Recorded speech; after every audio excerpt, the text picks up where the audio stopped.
Hello dear friends, तो शुरू करते हैं हम आज का अपना अगला वीडियो फ्रेजेस 10 on 10, जिसमें आप सीखेंगे इंग्लिश लैंग्वेज के 10 नए फ्रेजेस जो आपके काफ़ी काम में आएंगे। तो देखते हैं पहला फ्रेज है to bear the brunt of. To bear the brunt of का मतलब to undergo stress, to receive shock और इम्पैक्ट। किसी बात का शॉक झेलना, खामियाजा भुगतना, परिणाम झेलना। देखते हैं हिंदी में, दुष्परिणाम झेलना, खामियाजा भुगतना। अब सेंटेंस के थ्रू समझते हैं। The common people have to bear the brunt of the political rivalries. Political rivalries, rival होना, अपोजिट पार्टीज होना। अपोजिट पार्टीज के आपस में जो झगड़े हैं उनका जो खामियाजा है वो आम पब्लिक को भुगतना पड़ता है। दूसरा सेंटेंस देखते हैं। The children had to bear the brunt of the divorce of their parents. Parents का डिवोर्स हुआ तो उसका खामियाजा किसे भुगतना पड़ता है, किसे भुगतना पड़ा? बच्चों को। To bear the brunt of का मतलब खामियाजा भुगतना। लाइफ बच्चों की अफेक्ट होती है, सारा का सारा दुष्परिणाम झेलना पड़ता है बच्चों को पेरेंट्स के डिवोर्स से। To bear the brunt of. Next है हमारे पास a bed of roses. A bed of roses का मतलब to be quite easy and full of happiness, आसान एवं खुशियों से भरा होना। Life is not a bed of roses. Life सिर्फ खुशियों से भरी हुई नहीं है, आसान नहीं है। There are many ups and downs in life. Life में बहुत सारे अप्स एंड डाउन्स भी मिलते हैं। लाइफ हमेशा स्मूथ एक तरह से नहीं चलती। नेक्स्ट हमारा to back out. To back out का मतलब अपनी कमिटमेंट से मुकर जाना, अपना वायदा पूरा ना करना। To not fulfil promise, withdraw from a commitment. जो आपने कमिटमेंट की है उसे विड्रॉ कर लेना, अपने आप को पीछे खींच लेना या उसे पूरा ना करना, अपने वादे को, वादे से मुकर जाना, पीछे हट जाना। You should not back out at the last moment. भाई इस तरह से लास्ट में आके तुम्हें बैक आउट नहीं करना चाहिए। लास्ट में आके अपनी कमिटमेंट से मत मुकरो, जो आपने बोला वो आपको करना चाहिए। All his friends backed out when it was time to give witness. जब कोर्ट में विटनेस देने की बारी आई, गवाही देने की बारी आई, तो सारे फ्रेंड्स ने उसके बैक आउट कर लिया, वो पीछे हट गए, बैक ट्रैक कर लिया उन्होंने।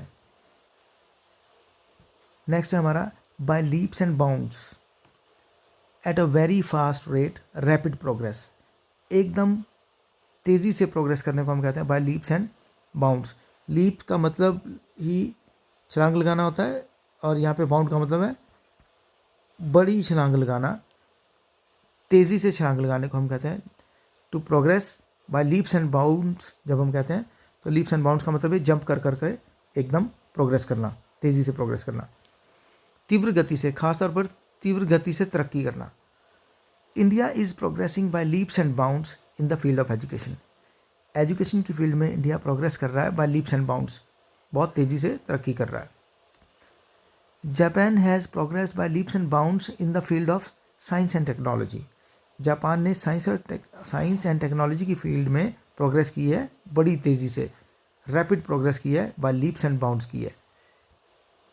ऐसे कुछ फ्रेजेज हैं जिनका थोड़ा मीनिंग उनके वर्ड से भी निकल आता है, जैसे कि लीप्स एंड बाउंड्स, जंप करके चलना, तेज़ी से जंप करना, यहीं से पता लग जाता है। अगर हम कहीं प्रोग्रेस के साथ यूज़ करते हैं तो जंप कर करके प्रोग्रेस करना, पैदल चलना या जंप कर करके तेज़ी से प्रोग्रेस करने में फ़र्क है, तो यहीं से पता लग जाता है। बाय लीप्स एंड बाउंड्स मतलब रैपिडली कोई काम करना, तेज़ी से काम करना।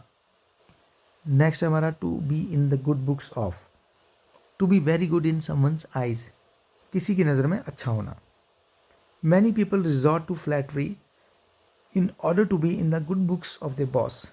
बहुत सारे लोग फ्लैटरी, चापलूसी करते हैं, क्या करने के लिए? In order to be in the good books of their boss, अपने बॉस की नज़र में अच्छा बनने के लिए चापलूसी पे उतर आते हैं। They resort to flattery. The clerk was not in the good books of the officer. जो क्लर्क था वो ऑफिसर की गुड बुक्स में नहीं था, मतलब उनकी नज़र में अच्छा नहीं था। नेक्स्ट हमारा in black and white. In black and white का मतलब इन प्रिंटिंग, राइटिंग में कोई चीज़ चाहिए, प्रिंटिंग में चाहिए, ओरल नहीं चाहिए कि मुंह से कह दिया, लिखा हुआ चाहिए, मतलब लिखित में। Particulars of property are always kept in black and white. Property के जो पर्टिकुलर होते हैं, पेपर होते हैं, प्रॉपर्टी की जो डिटेल होती है वो हमेशा ही ब्लैक एंड वाइट में होती है, हवा में नहीं होती, कि सिर्फ बता दें ये आपकी प्रॉपर्टी है, उसके हमेशा डॉक्यूमेंट्स ब्लैक एंड वाइट में ही रखे जाते हैं। You should write everything in black and white when you lend money to someone. जब आप किसी को उधार देते हैं तो आपको उसे रिटन फॉर्म में अपने पास रिकॉर्ड रखना चाहिए। In you should take everything in black and white, you should write everything in black and white. Next है इन ब्रॉड डे लाइट, दिन दिहाड़े, पूरी खुली दिन की रोशनी में, रौनक में। In day time when all are awake and present, day time में जब सभी जागे हुए हैं और प्रेजेंट है वहाँ पर। When any one can easily see, जब आपको देखा जा सकता है ईजिली। दिन दिहाड़े। The murder was committed in Shimla in broad daylight, Shimla में जो मर्डर हुआ वो बिल्कुल ब्रॉड डे लाइट में हुआ, दिन दिहाड़े हुआ, पूरी पब्लिक में, सबके सामने। It was a broad daylight robbery, broad daylight robbery at the jewellery shop, jewellery shop थी, गहनों की शॉप, वहाँ पर जो रॉबरी हुई, लूटा गया उस शॉप को, वो बिल्कुल दिन दिहाड़े लूटा गया। It was a broad daylight robbery. Next हमारा down to earth. Down to earth का मतलब practical, realistic, friendly, unassuming and sensible. काफ़ी सारा मीनिंग है इसका। देखो, अनअज्यूमिंग मतलब अपने आप को जो ज़्यादा नहीं बनता, सेंसिबल है, समझदार है, प्रैक्टिकल बात समझता है, रियलिस्टिक प्रैक्टिकल है, और फ्रेंडली भी है थोड़ा। व्यावहारिक, सादा सा, ज़्यादा ना बनने वाला, अनअज्यूमिंग, और मित्रवत, फ्रेंडली भी है। JRD टाटा, जो टाटा कंपनी के मालिक, JRD Tata was a down to earth man, वो एक बहुत डाउन टू अर्थ आदमी थे।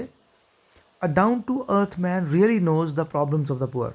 डाउन टू अर्थ है तो आम लोगों की, पुअर लोगों की भी प्रॉब्लम्स को समझेगा। A down to earth man हमेशा समझता है गरीबों की प्रॉब्लम्स को। A down to earth man really knows the problems of the poor. Next है हमारा to bring to book. To punish or officially ask someone to explain his or her behaviour. अगर किसी ने कोई भी एक्शन किया है, खासतौर पर नेगेटिव एक्शन, तो ऑफिशियली उसे आंसर देने के लिए कहना कि एक्सप्लेन करो कि आपने ऐसा कैसे किया, क्यों ऐसा हुआ आपसे। किसी के खिलाफ लिखित कार्रवाई करना। The erring official was brought to book by the higher authorities. Higher authorities ने, हायर ऑफिसर्स ने एरिंग ऑफिशियल, जिस ऑफिसर ने गलती की थी, उसे एक्सप्लेनेशन देने के लिए कहा। He was brought to book by the higher authorities. The जज brought to book the witness accused of perjury. Perjury होती है जब आप विटनेस देने गए तो वहाँ पर झूठ बोलना। वहाँ पे अगर पकड़े गए हैं तो जज ने कहा, द जज brought to book the witness accused of परजरी।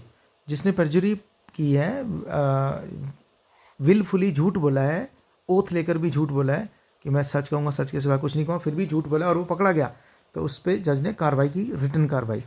The जज brought him to book. Next हमारा फ्रेज है to bank upon. To bank upon का मतलब सहारा लेना, टू रिलाई ऑन, सहारा लेना, किसी पर डिपेंड करना।